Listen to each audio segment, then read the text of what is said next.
नमस्कार दोस्तों, स्वागत है आपका अपने YouTube चैनल में और होने वाला हमारा एक और हिंदी प्रैक्टिस सेट। शुरू कर लेते हैं अपने पहले क्वेश्चन के साथ। अगर आपने पिछले प्रैक्टिस सेट नहीं लगाया, एक बार पिछले प्रैक्टिस सेट लगाओ।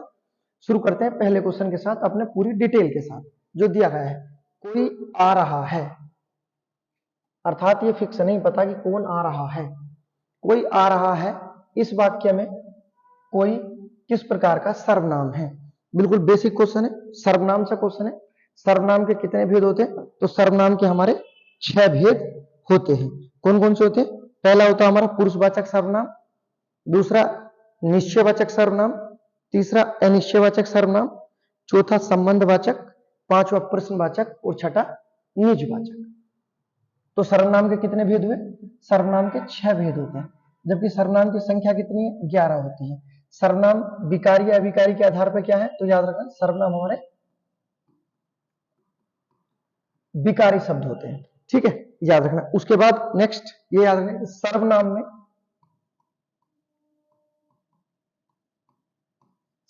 में कारक कितने होते हैं? तो सर्वनाम में कारकों की संख्या कितनी मानी गई है? सर्वनाम में कारकों की संख्या 7 मानी गई है, क्योंकि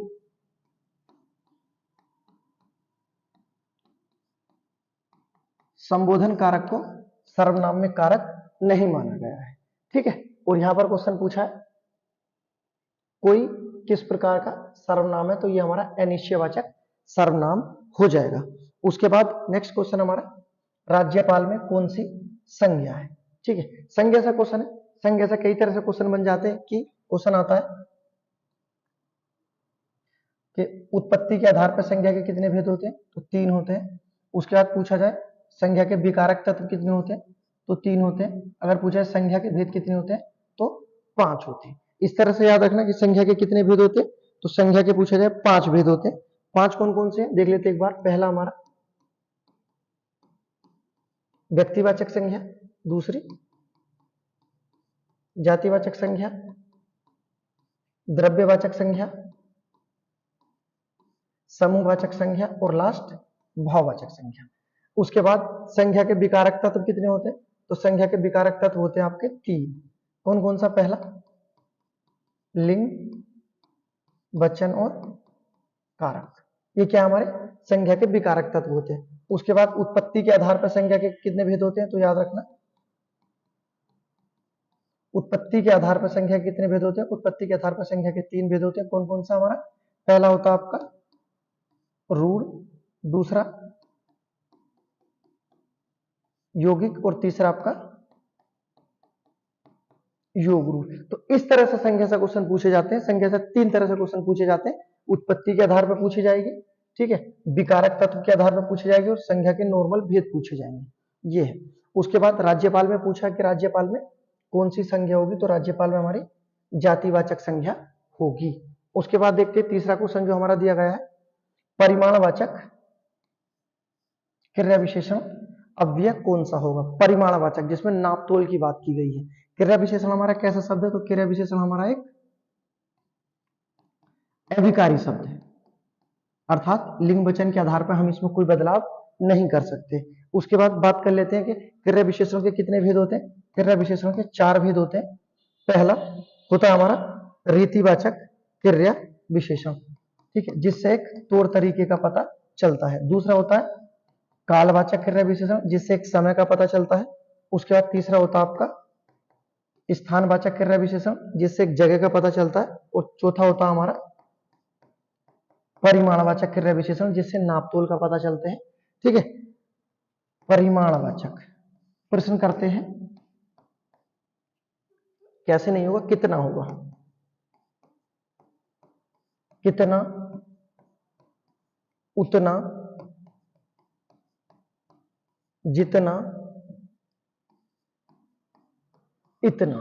ठीक है, तो सब क्या हो जाएंगे हमारे जो भी शब्द लिखे हमारे, जैसे इसमें इतना आया, क्या है हमारा परिमाणवाचक क्रिया विशेषण, कि सोहन के पास इतना धन है या सोहन के पास इतना अनाज है। किसका पता चला? आपका एक परिमाण का पता चला है। ठीक है, उसके बाद देखते हैं नेक्स्ट अगला क्वेश्चन जो हमारा दिया गया है, क्वेश्चन नंबर 4।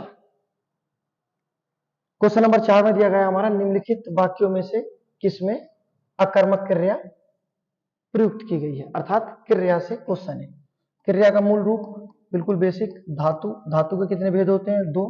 पहला आपका मूल धातु या मौलिक धातु, उसके बाद दूसरे यौगिक धातु। ठीक है, तो क्रिया का मूल रूप क्या होता है? धातु। धातु के कितने भेद होते हैं? दो, मूल और यौगिक।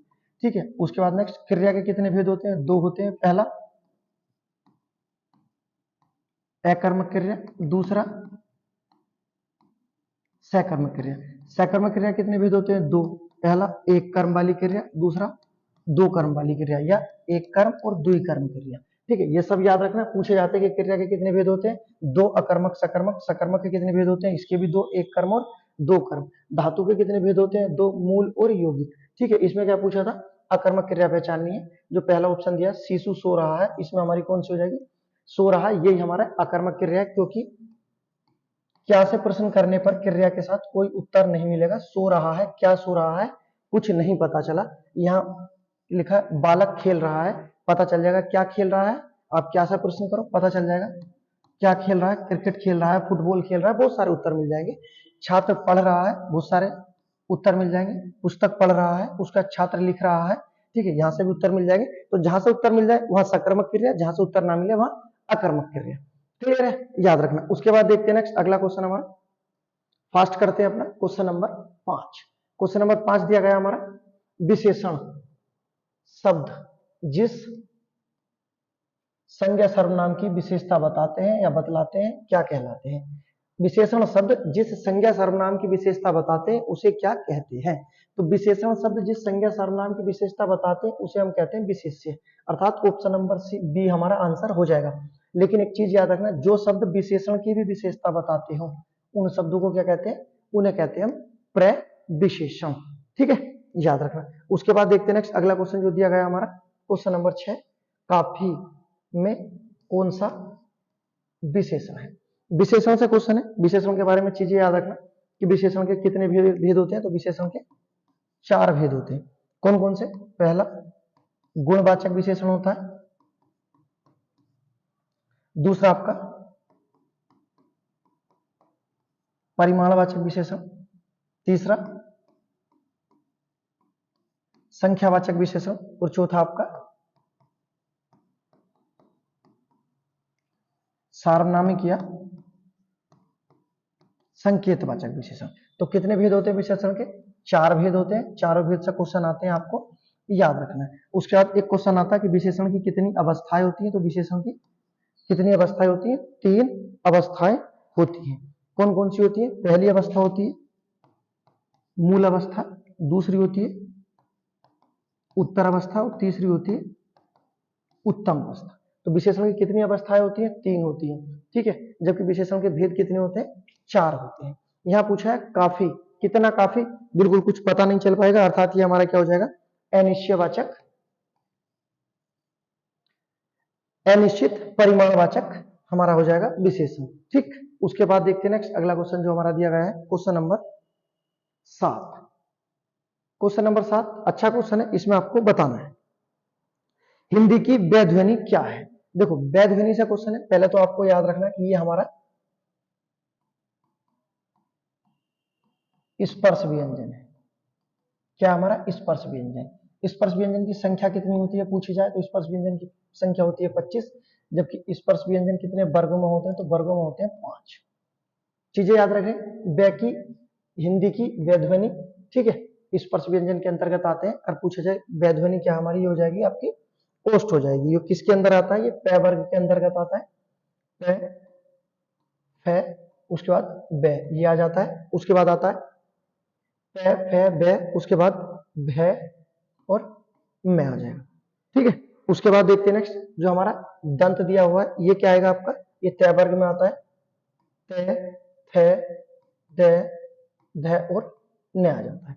उसके बाद जो हमारा तालव्य होता है, तालु होता है, ये हमारा छ वर्ग में आता है। छ, छ, जय, जय और आएगा आपका अन्य। उसके बाद जो बत्स्य ध्वनि होती है ये हमारी मूर्धा होती है। क्या होती है? बत्स्य ध्वनि हमारी मूर्धा होती है, अर्थात ये कौन से वर्ग में आ जाएगा? ये हमारे ट वर्ग में आ जाएगा। ट, उसके बाद ट, थ, डे, अड़े और अणे, ये हमारा आ जाएगा। ठीक है, तो याद रखना हमारा बड़माला से क्वेश्चन है, बड़माला से क्वेश्चन गलत नहीं होना चाहिए। उसके बाद देखते हैं नेक्स्ट अगला क्वेश्चन जो हमारा दिया गया है क्वेश्चन नंबर 8। क्वेश्चन नंबर 8 में दिया गया हमारा निम्नलिखित में से अघोष वर्ण कौन सा होगा, अर्थात अघोष पहचानना है। बिल्कुल आसान है, आपको याद रखना जितने भी स हैं हमारे, जितने भी हमारे तीनों स हैं, ये तीनों स क्या है हमारे, तीनों ही स हमारे अघोष हो जाएंगे। तो अर्थात स तो हमारा क्या हो जाएगा, अघोष हो जाएगा। ठीक है, जबकि स हमारा क्या था आपका, ये पूरा अल्पप्राण महाप्राण के आधार पर क्या होता है, ये महाप्राण हो जाता है। तो सघोष भी अघोष, अघोष भी यही है और महाप्राण भी यही है। जबकि अ जो दे रखा है हमारा, इसे क्या क्या बोलते हैं हम, अ को सहित स्वर बोलते हैं, इसे ही आजाद स्वर बोलते हैं। उच्चारण के आधार पर ये हमारे कंठ वर्ग में आता है। और जो सबसे महत्वपूर्ण विशेषता है इसकी, वो आपको याद रखना है, देवनागरी, देवनागरी लिपि का पहला वर्ण कौन सा है हमारा, पहला वर्ण अ है। ठीक, उसके बाद है की बात कर लेते हैं। है क्या है हमारा, ये कंठ में आता है और इसे हम हंस पद भी कहते हैं। जबकि जो जय हमारा किस में आता है, ये हमारा तालव्य में आता है, अर्थात ये हमारा तालु हो जाएगा। ठीक है, बड़माला से क्वेश्चन आएगा तो बड़माला को इसी तरह से बनाना है, जो ऑप्शन दिए गए हैं उनका भी पता होना चाहिए, क्योंकि ऑप्शन से भी क्वेश्चन बन जाते हैं बड़माला में। उसके बाद देखते हैं नेक्स्ट क्वेश्चन नंबर 9 जो हमारा दिया गया है। क्वेश्चन नंबर 9 दिया गया है हमारा, निम्नलिखित में से कौन सा वर्ण उच्चारण की दृष्टि से दंत नहीं है। तय दिया गया है, न, दे और तय। देखो इसमें तय 2 बार दे दिया गया है, अर्थात ये हमारा क्वेश्चन गलत है, इसे हम काट देते हैं। तो क्वेश्चन नंबर 9 नहीं करना, क्वेश्चन नंबर 10 करते हैं। निम्नलिखित में से कौन सा शब्द तुर्की शब्द नहीं है। अच्छा, तुर्की भाषा का शब्द नहीं है। 4 ऑप्शन दिए गए, बावर्ची, बेगम, डेरा या दरोगा। अन्य शब्दों में क्या क्या आते हैं जो बहुत महत्वपूर्ण है, उर्दू कौन सी भाषा का शब्द है बताना, तुर्की जो पूछा जाता है। उसके बाद चेचक कौन सी भाषा का शब्द है, तुर्की। उसके बाद तलाक कौन सी भाषा का शब्द है, ये भी तुर्की का है। उसके बाद कुली, ये भी आपका तुर्की भाषा का शब्द है। दरोगा, मुगल, ठीक है, ये सब किस भाषा के शब्द है, ये हमारे तुर्की भाषा के शब्द है। बावर्ची भी हमारा तुर्की भाषा का शब्द है, बेगम भी तुर्की भाषा का शब्द है, दरोगा भी तुर्की भाषा का शब्द है। डेरा हमारा तुर्की भाषा का शब्द नहीं, ये कौन सी भाषा का शब्द है, तो याद रखना ये हमारा पंजाबी भाषा का शब्द है। डेरा कौन सी भाषा का शब्द है, पंजाबी भाषा का शब्द है। उसके बाद देखते हैं नेक्स्ट अगला क्वेश्चन जो हमारा दिया गया है, क्वेश्चन नंबर 11। क्वेश्चन नंबर 11 देखते हैं, वह लाचार है क्योंकि वह अंधा है। इस वाक्य में कौन सा अव्यय है, वह लाचार है क्योंकि वह अंधा है। ठीक है, संकेतवाचक, क्या संकेत दिया गया है इसमें, क्या कारण बताया गया है इसमें, क्या संबंध दर्शाया गया है, क्या परिमाण बताया गया है। ठीक है, बिल्कुल इसी आधार से करना आपको। वह लाचार है क्योंकि वह अंधा है। देखो संकेतवाचक में क्या होता, संकेतवाचक हो जाता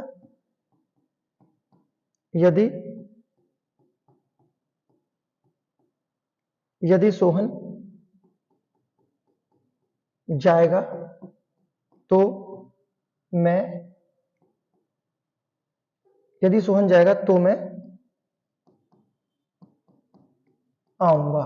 ठीक है, ये क्या है, ये तो एक संकेत दिया गया है। यदि सोहन जाएगा तो मैं आऊंगा, ये कौन सा हो जाएगा हमारा, संकेतवाचक हो जाएगा। तो ये तो होना नहीं, वह लाचार है क्योंकि वह अंधा, ये नहीं होना। उसका परिमाण में दिया गया, क्या नापतोल की कोई बात है, ये नहीं होना। दो तो ये अपने कट जाते हैं। संबंध, क्या संबंध दर्शाया गया है, नहीं दर्शाया गया, तो कौन सा हो जाएगा, ऑप्शन नंबर बी हो जाएगा। कारण बताया गया है कि वह लाचार है क्योंकि वह अंधा है।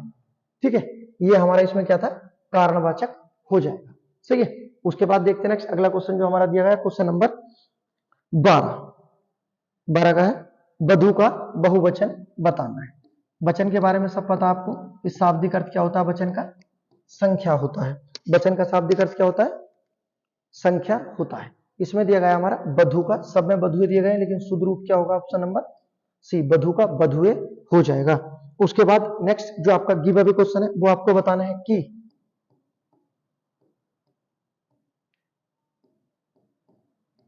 संकर वर्ण क्या होते हैं। ठीक है, ये गिव अवे आपको बताना है। उसके बाद नेक्स्ट अगला गिव अवे पूछेंगे अपना लास्ट में। क्वेश्चन नंबर देखते हैं 13 जो हमारा दिया गया है। अच्छा क्वेश्चन है, क्रिया की परख करनी है। क्रिया परख व्याकरणिक कोटि चिन्हित कीजिए, अर्थात क्रिया परख के आधार पर व्याकरणिक चिन्ह को चयनित करना है। तो क्रिया परख क्या हो जाएगा हमारा, कारण क्या होता है, क्रिया की परख करने के लिए होता है, तो क्रिया परख क्या हो जाएगा आपका, कारण हो जाएगा। उसके बाद देखते हैं नेक्स्ट अगला क्वेश्चन जो हमारा दिया है, क्वेश्चन नंबर 14, निम्नलिखित में से स्त्रीलिंग पहचानना है। बिल्कुल आसान है, स्त्रीलिंग पहचानना है। अहिंसा हो गई, ये क्या है हमारा, स्त्रीलिंग हो जाएगा।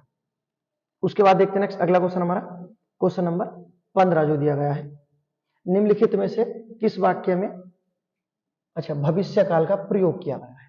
ठीक है, अब भविष्य काल था तो आना नहीं भविष्य में, ना भविष्य में हूं आना। ठीक है, अन्य ये दो बचे हैं, मैं आपकी प्रतीक्षा करूंगा, बस ये हो गया भविष्य की बात, मैं आपकी प्रतीक्षा करूंगा, भविष्य काल की बात हो रही है। ठीक है, काल का शाब्दिक अर्थ क्या होता है, समय होता है, याद रखना क्वेश्चन पूछा जाता है। काल जो हमारे होते हैं 3 प्रकार के, ठीक है, उनका शाब्दिक अर्थ क्या होता है, समय होता है। जो समय बीत चुका है, जो समय चल रहा है, जो आने वाला होगा, तो काल का शाब्दिक अर्थ क्या होता है, समय होता है। अगला क्वेश्चन देखते हैं नेक्स्ट, क्वेश्चन नंबर 16, लवण का तद्भव क्या होगा। तद्भव क्वेश्चन पूछा है लवण का, तो लवण का जो तद्भव होगा ये हो जाएगा आपका नून। कुछ को लग रहा होगा लवंग होगा, लेकिन लवंग नहीं होगा, लवंग तो हमारा लोंग का तत्सम है। ठीक है, तो क्या होगा आपका, लवण का होगा नून, जबकि लवंग का लोंग होता है। उसके बाद देखते हैं नेक्स्ट क्वेश्चन नंबर 17, पहला तद्भव से अब तत्सम से सभी टॉपिक से क्वेश्चन आ जाते हैं। ठीक है, इसमें दिया गया है खेत का सही तत्सम क्या होगा, तो खेत का सही तत्सम क्या होगा आपका, क्षेत्र हो जाएगा। शुद्ध वर्तनी की दृष्टि से क्वेश्चन बताना है, शुद्ध वर्तनी चयन करनी है। ऊपर लिखित लिखा हुआ है सभी में, लेकिन ये चेक करना है कौन सा ऊपर लिखित सबसे सही लिखा हुआ है। आपको याद रखना है, देखो ऊपर लिखित आए या निम्नलिखित आए, ऊपर लिखित आए या निम्नलिखित आए, सभी में सारी मात्राएं क्या आती है, छोटी आती है। ट्रिक है, आपको याद रख लेनी है। उसके बाद देखते हैं नेक्स्ट अगला क्वेश्चन, क्वेश्चन नंबर 19, हमारा क्वेश्चन नंबर 19 दिया गया है। क्वेश्चन नंबर 19 और क्वेश्चन नंबर 20 हमारा दोनों देखो उपसर्ग और प्रत्यय से दिए गए। ये उपसर्ग है और ये हमारा प्रत्यय। प्रत्यय शब्द के बाद में आते हैं, उपसर्ग शब्द के पहले आते हैं। तो उपसर्ग प्रत्यय के बारे में दोनों चीज जो बिल्कुल समानता आती है कि ये दोनों क्या होते हैं, शब्द का हमारा एक अंश होते हैं, अर्थात एक हिस्सा होते हैं। ठीक है, उसके बाद नेक्स्ट उपसर्ग प्रत्यय दोनों ही क्या होते हैं हमारे, ये दोनों ही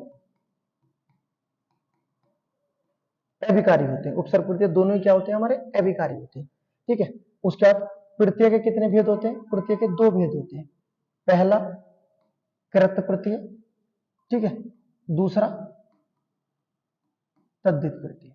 ठीक है, जबकि उपसर्ग के कितने भेद होते हैं, उपसर्ग के 3 भेद होते हैं। पहला हिंदी, दूसरा संस्कृत और तीसरा आगत या उर्दू। ठीक है, तो भेद याद रखना, अभिकारी है, शब्दांश है, कितने प्रकार होते हैं, दोनों चीजें याद रख लेते हैं। उपसर्ग शब्द के पहला आते हैं, प्रत्यय बाद में आते हैं। अब देख लेते हैं बहाव शब्द में प्रयुक्त प्रत्यय क्या होगा, तो बहाव में होगा आपका आब। भाव में क्या होगा आपका, आब प्रत्यय होगा, बहाव। उसके बाद 19 में उपसर्ग बताना, अर्थात पहले जो आएगा उत, उन, उत या उन जो दिया गया है, तो 19 में जो हमारा उपसर्ग होगा ये होगा हमारा ऑप्शन नंबर सी। क्या हो जाएगा, उनमें ऑप्शन नंबर सी हो जाएगा। 19 में ऑप्शन नंबर सी हमारा सही हो जाएगा। और जो क्वेश्चन नंबर 20 है इसका भी सी, और जो हमारा 19 है इसका भी सी हो जाएगा। उसके बाद देखते हैं नेक्स्ट अगला क्वेश्चन हमारा दिया गया है, क्वेश्चन नंबर 21, पुष्कर शब्द का अर्थ बताना है। क्या नदी का नाम है, नहीं है। क्या ट्रेन का नाम है, कोई मतलब नहीं है। क्या मूसक होगा, नहीं है। क्या है, सरोवर अर्थात तालाब का पर्यायवाची होता है, उसी का हमारा अर्थ बैठेगा। ये पुष्कर का क्या होगा, सरोवर हो जाएगा। उसके बाद देखते हैं next question number 22। Question number 22 में दिया गया है जटिल का क्या अर्थ होता है। जटिल जो समस्या होती है, जटिल जो होता है हमारा पेचीदा, तो जटिल का क्या हो जाएगा, ऑप्शन नंबर बी हो जाएगा, पेचीदा हो जाएगा।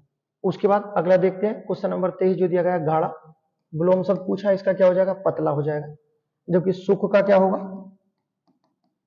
सुख का दुख हो जाएगा। ढीठ का क्या हो जाएगा, ढीठ का होगा विनम्र। ठीक है, दोनों विलोम शब्द याद रखने हैं। उसके बाद देखते हैं अगला क्वेश्चन हमारा, क्वेश्चन नंबर 24। क्वेश्चन नंबर 24 में जो दिया गया हमारा, दिए गए विकल्पों में उपार्जित का विरुद्धार्थी अर्थात विलोम शब्द, ये याद रखना। विरुद्धार्थी क्या होता है? विलोम शब्द बताना है। किसका? उपार्जित का। उपार्जित का विलोम शब्द क्या होगा? अनुपार्जित हो जाएगा, बिल्कुल ठीक है। उसके बाद देखते हैं नेक्स्ट अगला क्वेश्चन हमारा, क्वेश्चन नंबर 25 जो दिया गया है हमारा,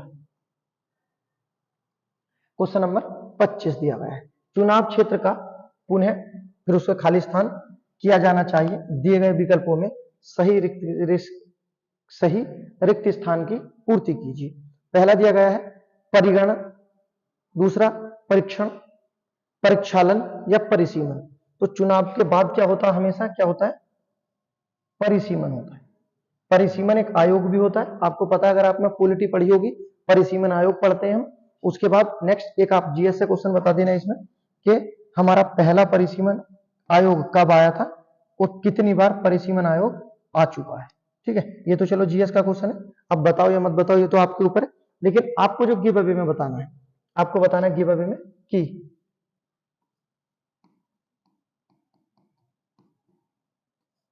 अनुनासिक क्या होते हैं, पहला बताना है। दूसरा निर्नुनासिक क्या होते हैं, और उसके बाद आपका नासिकीय क्या होते हैं। ठीक है, ये हिंदी में आते हैं हमारे, यहां से बहुत क्वेश्चन बनते हैं। आप गिव अवे भी बताना, आपको यहां से इन्हें याद भी कर लेना। ठीक है, उसके बाद मिलते हैं एक और वीडियो में।